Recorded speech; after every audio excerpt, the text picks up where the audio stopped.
Seringkali kebaikan Allah itu kita pandang dari sudutnya yang materi. Allah itu baik kalau kita punya harta yang banyak, tanah yang luas, pabrik yang di mana-mana. Sementara kalau cuma sekadar itu kebaikan Allah, terlalu sedikit orang yang mendapatkannya. Padahal kebaikan Allah tidak pernah berhenti dan meliputi seluruh makhluk yang hidup ini. Karena itu pada kesempatan jumpa sore ini, saya ingin mengajak kita melihat kebaikan-kebaikan Allah dalam bentuk yang lain. Bahwa kita diberikan harta yang banyak, itu kebaikan Allah. Diberikan tanah yang luas, itu juga kebaikan Allah. Diberikan perusahaan, pabrik di mana-mana, itu juga kebaikan Allah. Tapi tidak terbatas kepada itu. Ada kebaikan-kebaikan yang non-materi, yang malah justru itulah esensi kebaikan itu.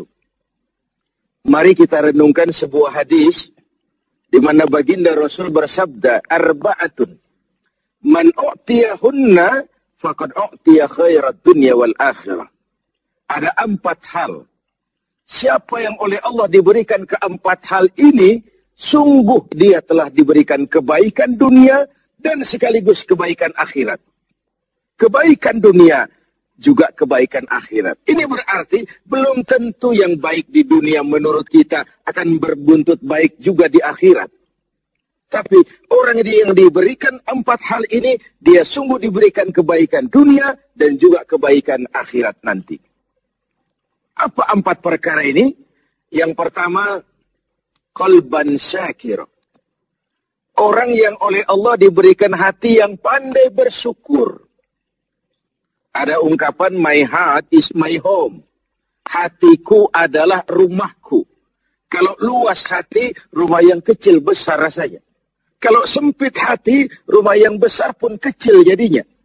Kalau hati sempit, rumah pun kecil, kiamat namanya. Orang yang hatinya pandai bersyukur, bisa mensyukuri nikmat, dan dengan dia bersyukur semakin bertambah nikmat itu kepadanya. Banyak orang kaya harta tapi miskin hati. Ini gejala zaman kita sekarang. Di tengah gemerlapnya harta, dia tidak tahu mau diapakan harta yang banyak itu. Orang-orang sufi menjelaskan bahwa kaya itu ada 2 macam. Ada kaya majazi dan kaya hakiki. Yang disebut kaya majazi, kaya artifisial. Lahirnya dibaluti harta, tapi hatinya miskin. Hidupnya sudah serba ada, tapi dia masih merasa kurang. Rumahnya sudah titik air liur orang melihatnya, tapi dia masih merasa belum apa-apa. Mobilnya berdecak orang kagum melihatnya, tapi dia rasakan itu pun masih belum. Maka dia selalu miskin. Dalam sebaik cukup dia masih merasa kurang, maka hidupnya pun selalu kekurangan. Orang yang diberikan hati yang kaya, sungguh sebuah kebaikan. Hati yang kaya, hati yang luas. Kalau hati luas, tandanya 2, bisa mensyukuri nikmat dan tidak mengingkari apa yang diberikan Allah kepadanya. Tapi orang yang hatinya sempit biasanya tidak pandai mensyukuri nikmat. Dan lebih celaka lagi ini, tidak senang lihat orang lain mendapat nikmat. Orang seperti ini, ya susah gemuk. Sudah tidak bisa mensyukuri nikmat, tidak senang lihat orang lain mendapat nikmat. Tetangganya beli televisi saja, dia demam. Nanti tetangganya beli sepeda motor, dia makin gawat. Masuk rumah sakit. Di rumah sakit dengar tetangganya beli mobil, mati dia. Disiksa oleh perasaan sendiri. Begitu orang yang miskin hatinya. Orang yang diberikan hati yang pandai bersyukur, sudah diberikan kebahagiaan dunia dan kebaikan akhirat. Ini yang pertama.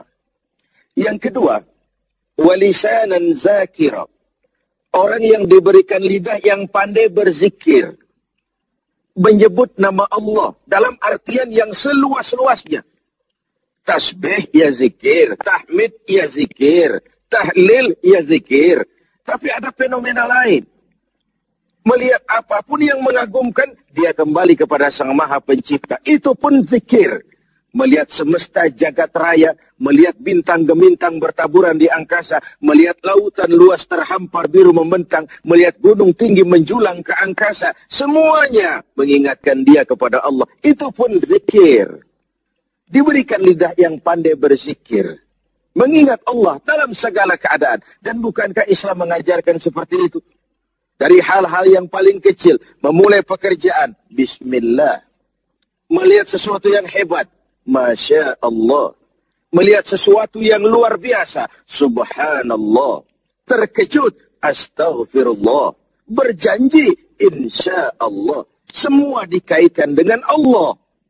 Inilah zikir itu. Hidup yang larut dalam alur ketuhanan.